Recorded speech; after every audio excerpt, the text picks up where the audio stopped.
will be walking you through the pricing uh, analysis for Brompton's bicycle. So, post Brexit, there's been a lot of factors to consider in the demand and supply. Should Brompton bicycles maintain their current pricing strategy? Should they change? Should there be a change? Should there be an increment, or should they decrease or reduce the prices of Brompton's bicycle in the market? Now, let's look at the post Brexit era. We've seen the GDP of the United Kingdom. There has been contractions in the economy of the United Kingdom post Brexit after they had the 11-month transition before actually fully implementing this new stance with the UK and the EU. And now we are also saying that we've seen some little growth in the economy from this time. Actually, 2023 in particular, UK ended that economic season in recession. Another factor is the plummeting of the pound sterling. Yes, Brompton's bicycle is very much particular with exportation, and then if they're going to be doing a lot of exportation, that means they will be doing a lot with money, and the pound sterling has really plunged against the US dollars and the euros, and this is because of the economic situation of United Kingdom at this moment. So this means that it's going to affect both the importation of the materials of production and exports of its goods outside of the UK. Inflation is also a factor that we considered here. Inflation has been surging in the UK since the 2021, and we also saw a very massive inflation, the highest in 2022, which has made it in the history. It was the highest actually. You see that in the chart here, and reports also say for January that the inflation rate sits at 4%, but is projected to reduce to up to about 2.2%. And we know that during a recession period, economies have it that the prices of goods tends to increase. Now let's look at the overview of Brompton. We know Brompton is a British company that produces foldable bicycles, which they are known for. It competes in a competitive market, perfectly competitive market. The three major products: the Brompton Standard, the Brompton Electric, and then the Brompton Superlight.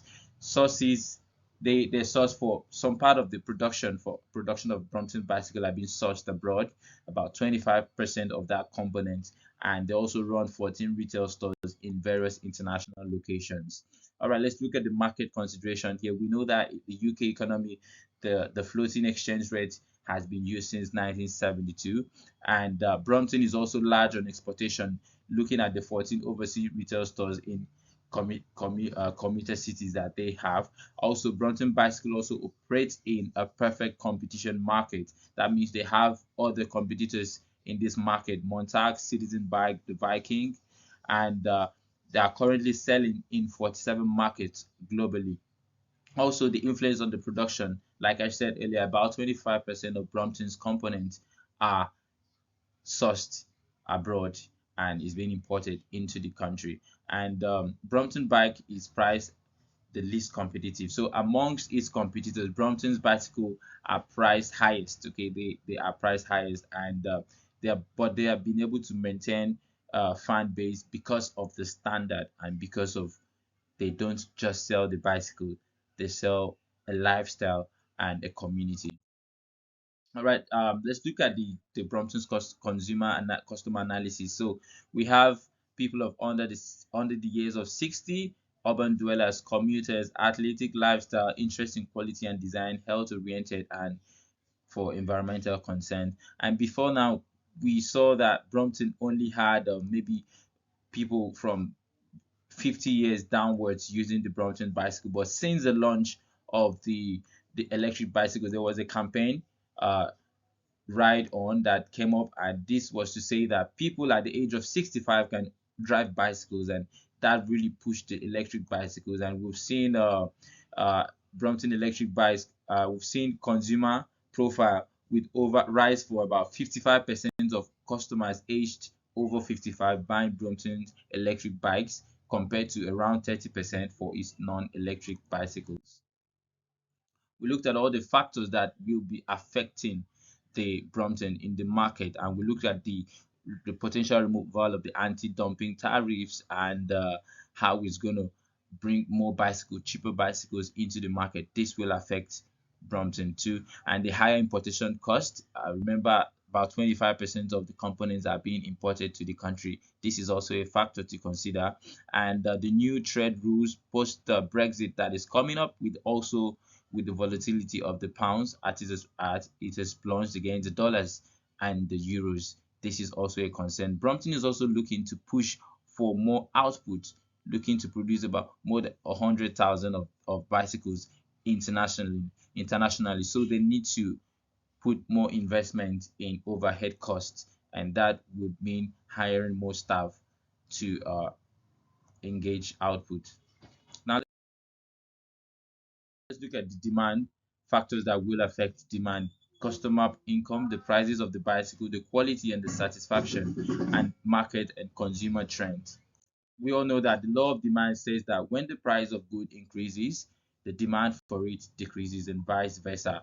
So given the balance of all of these and the cult following of Brompton and producing standard quality and everything, we would say that Brompton's demand is likely to be relatively inelastic in the short term due to the strong brand loyalty. And in economic terms, the quantity demanded does not change a lot when the price changes. So what I mean by this is that if the percentage change in quantity demanded is less than the percentage change in price, economists would label this good as being inelastic.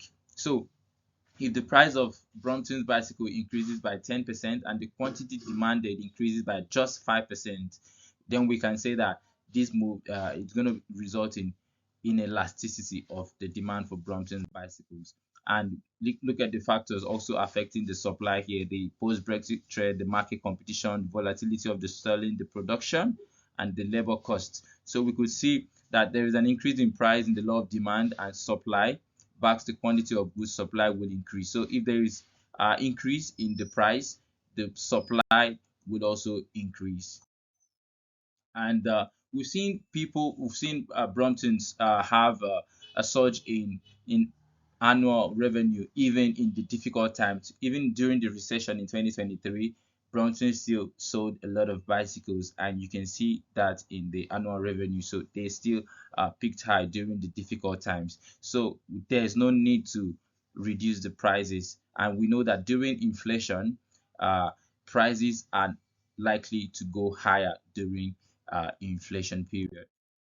And then a consumer survey also had that UK citizens, about for premium products, about 61.5% consumer would buy the item anyway if the prices rose over 10%, while 13.7% would switch to a less expensive brand. So in this scenario, we say that it's the demand would be inelastic and people would maintain their stance with Brompton's bicycle. So here are my recommendations. Judging from this, I think that a small increment of about 10% to cushion the changing cost of production due to inflation, the currency fluctuations, and the post-Brexit policies, that it is necessary to have a 10% increment in prices, and it will not affect the demand much.